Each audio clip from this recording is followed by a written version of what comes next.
주의 은혜로 우리를 부르시니 감사합니다. 자격 없는 자들에게 하나님의 자녀 삼아 주시고 또 주의 말씀을 들을 수 있는 귀와 눈을 허락하시니 감사합니다.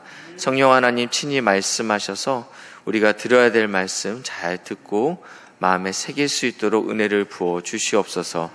감사드리며 예수님의 이름으로 기도했습니다. 아멘. 하나님 나라는 성경에서 굉장히 중요한 주제 중에 하나입니다. 그래서 설교 한 편에 이 하나님의 나라를 다 담아낼 수 없고요. 오늘은 누가복음 17장 안에서 하나님의 나라에 대해서 같이 함께 말씀을 전하기 원합니다.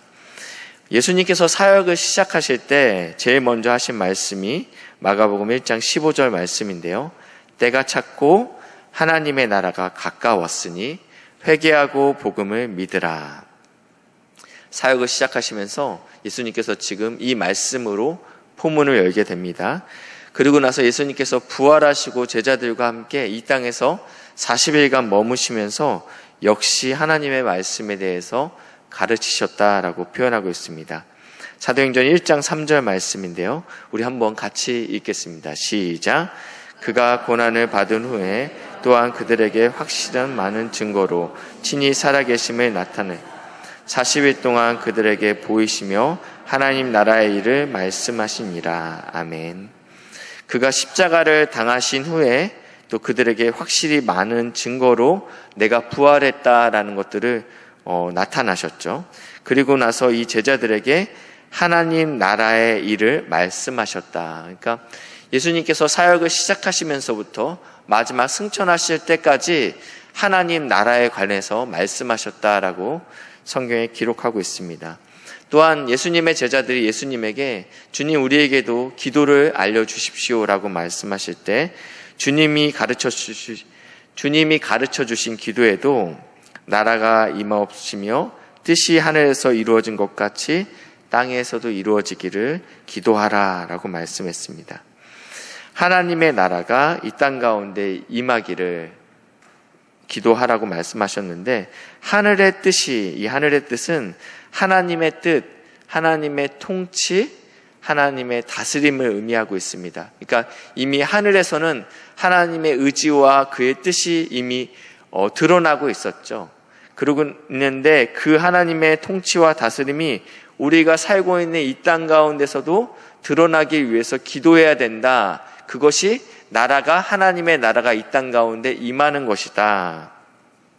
그렇기 때문에 이 하나님의 나라에 대해서 아는 것들은 굉장히 중요합니다. 우리가 하나님의 나라가 무엇인지 알아야 됩니다. 오늘 본문 20절에는요. 바리새인이 이렇게 이야기합니다.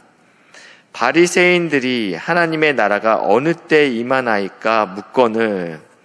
지금 바리새인이 예수님께 찾아와서 하나님의 나라가 어느 때입니까? 그 시기를 물었습니다.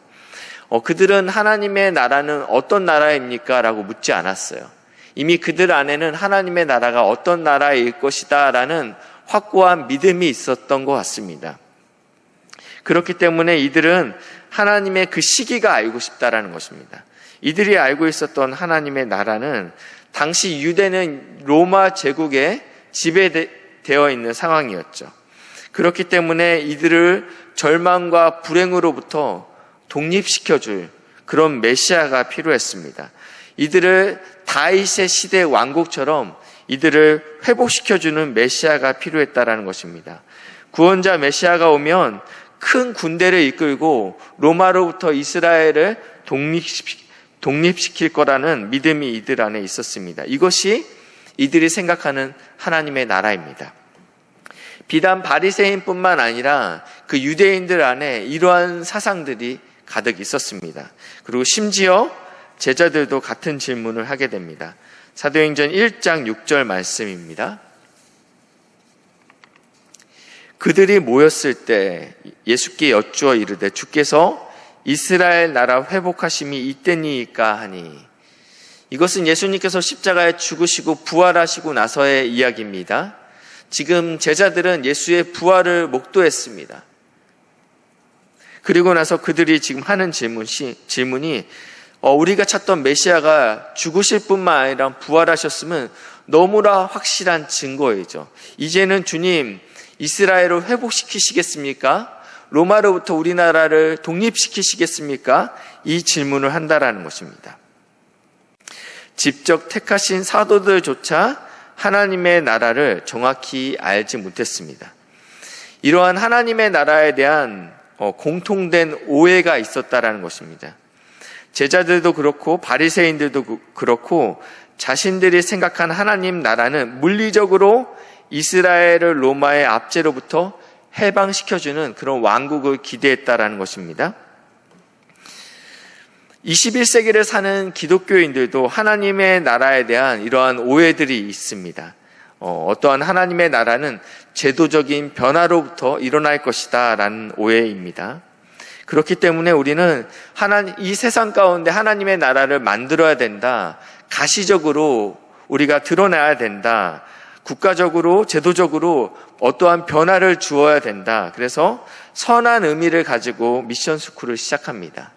그리고 대안학교를 만드시는 분들도 있죠. 왜냐하면 교육이 변해야 된다. 자녀가 변해야 된다. 그리고 어떤 사람들은 나라가 변해야 된다. 그래서 기독 정당을 만들기도 하고요. 또 어떤 사람은 그 사람의 됨됨이나 어떠한 그 사람의 내가 이렇게 다스릴 것입니다. 내가 국회의원이 되면 이렇게 할 것입니다. 공약을 보는 것이 아닌 이 사람이 어느 교회에 다닌다. 이 사람은 크리스찬이다. 이거 한 개만 보고 우리가 투표를 하곤 합니다. 이러면 하나님의 나라가 확장될 거라고 우리 안에 소망을 갖습니다. 이것이 아예 틀리진 않습니다. 그렇지만 이러한 가시적인 것들로 하나님의 나라가 확장된다라는 오해가 우리 안에 있다라는 것입니다. 두 번째, 세상에는 이러한 것들을 통해서 하나님의 나라를 확장시킬 것이다 라고 생각했다면 교회 안에서는 어떠한 가시적인 것들로 하나님의 나라가 확장될 거라는 믿음이, 잘못된 믿음이 우리 안에 있습니다. 교인의 수가 늘면 하나님의 나라가 확장됐다는 거예요. 우리 교회는 몇 명씩 모여.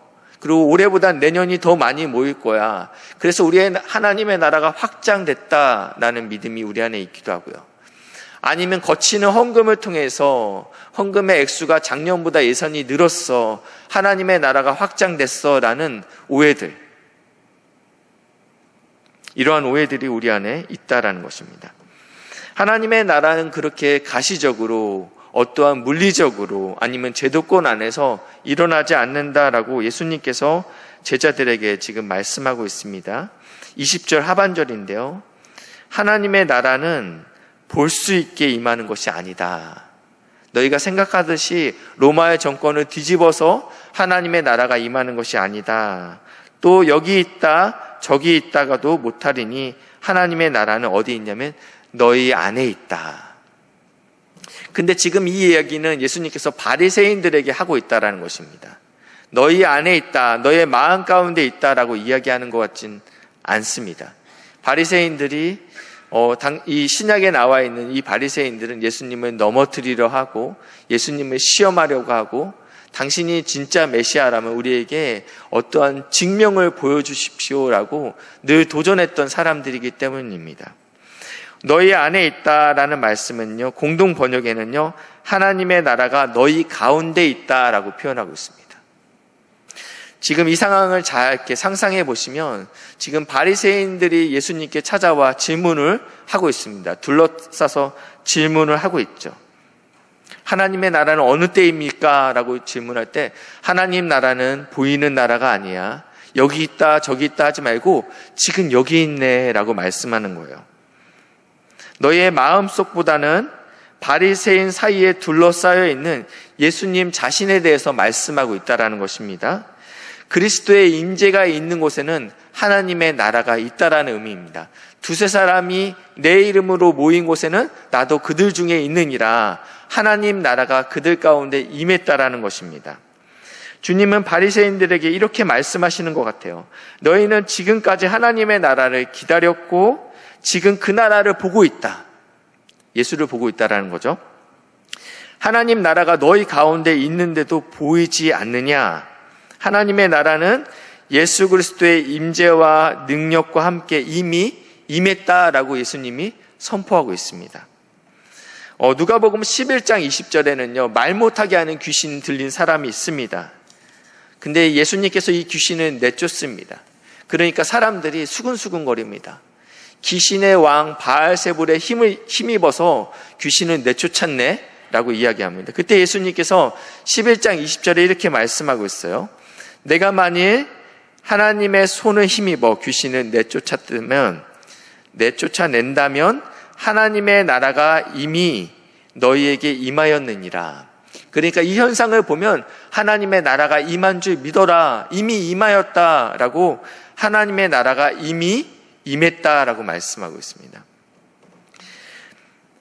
22절을 보니까요, 이번에는요, 대상이 바뀌었습니다. 앞에는 예수님과 바리새인에 관련된 이야기였는데 이제부터는 제자들과 함께 나누는 이야기입니다. 제가 읽겠습니다. 또 제자들에게 이르시되 때가 이르리니 너희가 인자의 날 하루를 보고자 하되 보지 못하리라.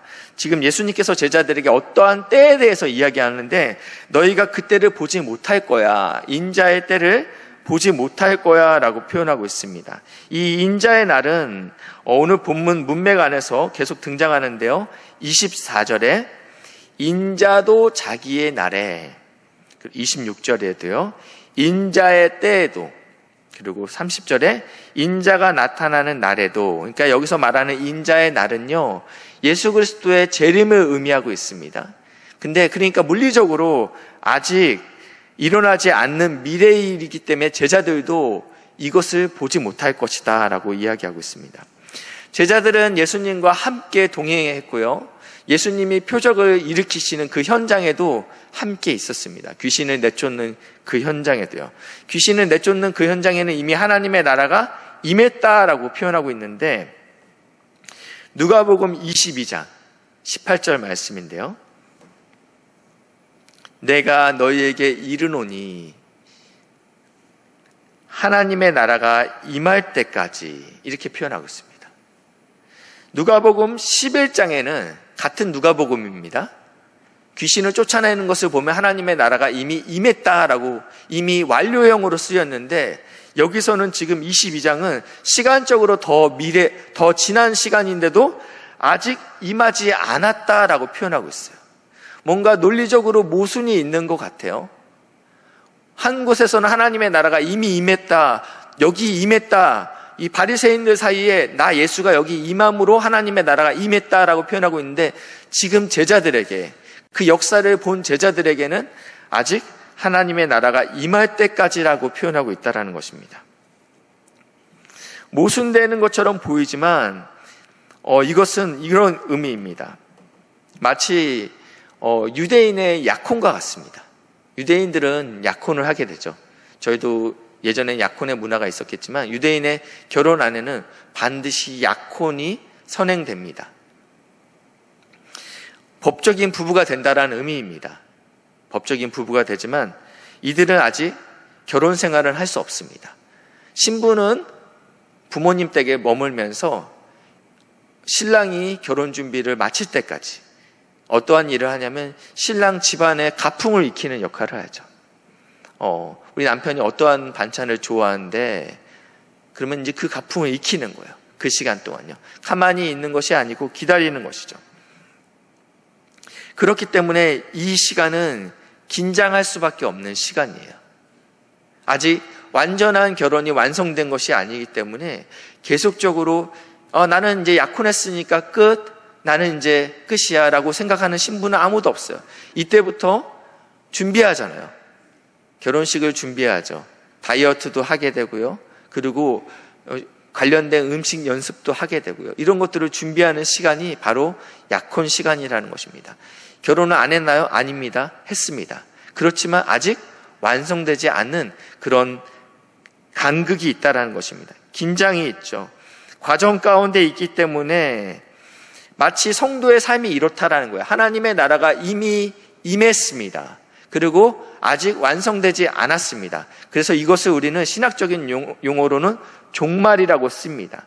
종말은 요한계시록에 나와 있는 그런 무서운 7대접의 환상을 통해서 나타나는 것이 아닌 예수 그리스도가 오심으로 인해서 종말이 시작됐다는 거예요. 그리고 그 종말의 끝은 예수님의 재림이라는 것입니다. 성도가 지금 이 간극 가운데 살고 있기 때문에 우리의 삶이 긴장될 수밖에 없고 고달플 수밖에 없고 또 뜻대로 되지 않는 상황들이 우리 안에 찾아오곤 합니다. 왜냐하면 에베소서 2장에는 보니까요, 공중의 권세 잡은 자, 이 공중의 권세 잡은 자는 사단인데 아직도 역사하고 있다라고 이야기하고 있기 때문입니다. 그러니까 영적인 전쟁이 아직도 우리 안에 이 땅 가운데 일어나고 있기 때문에 우리는 이 간극 안에서 갈등할 수밖에 없고 고민할 수밖에 없고 또 슬퍼할 수밖에 없다라는 것입니다. 오늘 설교 제목은 하나님의 나라를 사모하십시오. 이미 하나님의 나라가 이 땅에서 임하고 끝났다면 사모할 이유가 없지만 하나님의 나라는 아직 완성되지 않았기 때문에 우리는 여전히 사모해야 됩니다. 그렇다면 이 날을 기다리면서 성도는 어떠한 태도로, 어떠한 자세로 살아내야 됩니까? 결론부터 먼저 말씀드린다면 예수님께서 걸어가신 십자가의 길을 우리도 따라 걸어가야 된다는 것입니다. 예수님께서 십자가의 길을 걸어가신 그 길도 우리가 따라가야 된다라고 이야기하는데 본문 25절에요. 그러나 그가 먼저 많은 고난을 받으며 이 세대에서 버림바 되어야 할지니라. 지금 제자들에게 이야기했어요. 하나님의 나라가 너희 안에 있다. 그리고 하나님의 나라가 너희 안에 있다. 그러나 선행돼야 될 것이 있는데 예수님의 재림 전에 반드시 내가 먼저 죽어야 된다라는 것입니다.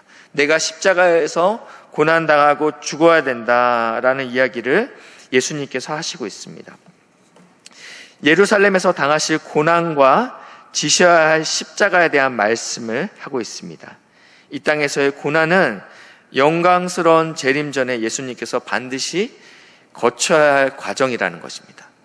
마찬가지로 성도도 그리고 우리 교회도 예수님처럼 영광스러운 미래를 위하여 오늘 이 순간 고난을 마다하지 말아야 된다는 것입니다.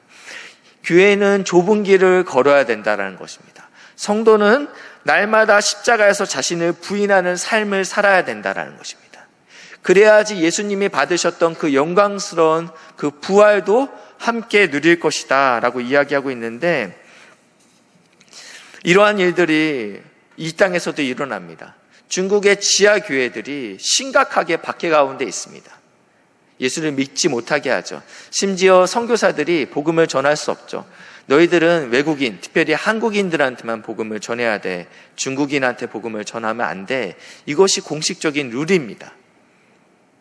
그래서 한인교회를 세우지만 이들은 이것들도 못마땅한 거예요. 그래서 그 건물을 렌트하는 그 건물주에게 재계약을 못하게끔 압력을 넣습니다.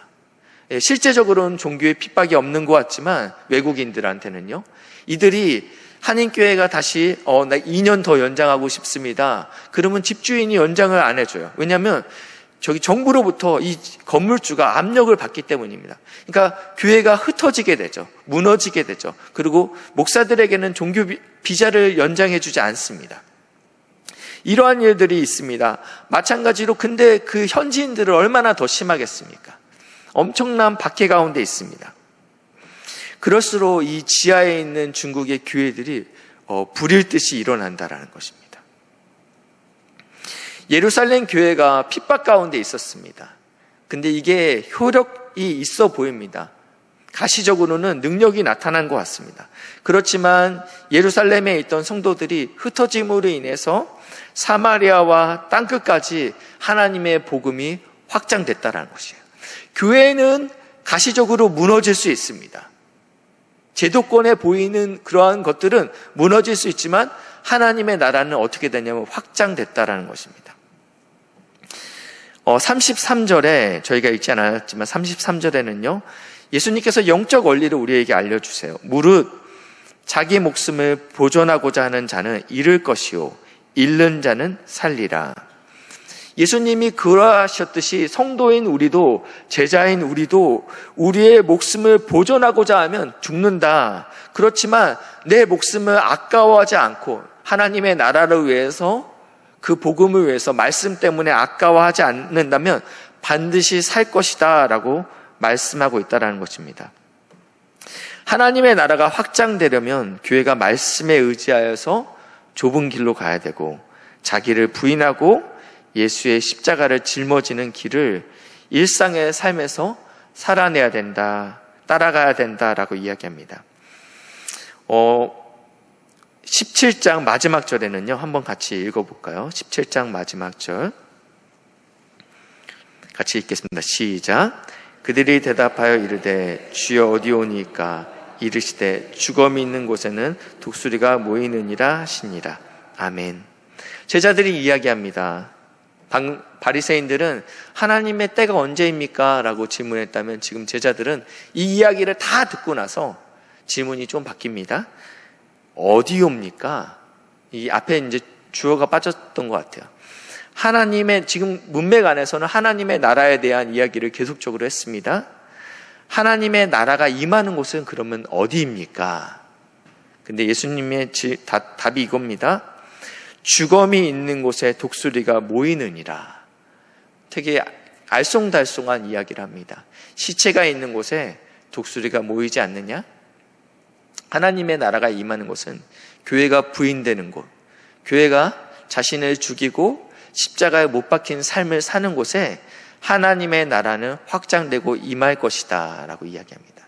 어떤 원로 목사님께서 이런 안타까운 말씀을 하셨어요.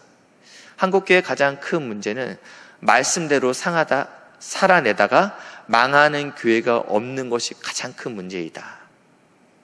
말씀대로 살아냈더니 하나님이 복 주셨어, 하나님이 잘되게 하셨어, 이런 간증들을 참 많이 듣는데, 교회가 말씀대로 살아내다가 십자가에 죽은 이야기, 자기가 부인된 이야기가 없는 것이 가장 큰 문제다라는 것입니다. 오늘 하나님의 나라는 어디 임한다고 말씀했습니까? 교회가 부정되는 곳, 내가 십자가에 못 박히는 곳, 나의 자존심이 무너지는 곳, 나의 나의 혈기가 살아내지 아니하고 예수의 십자가 때문에, 말씀 때문에 죽어지는 곳에서 하나님의 나라가 임한다라고 말씀하고 있습니다. 갈라디아서 2장 20절 말씀인데요. 내가 그리스도와 함께 십자가에 못 박혔나니, 예수만 죽은 것이 아닌 성도인 우리도 십자가에 못 박혀야 된다라고 이야기하고 있어요. 그런즉 이제는 내가 사는 것이 아니고 이제는 내 안에 계신 누가 산대요? 그리스도께서 사시는 것이다. 그리스도의 임재가 하나님의 나라라고 표현했습니다. 제가요. 내 안에 그리스도가 살아나면 우리 안에 하나님의 나라가 임한 것입니다.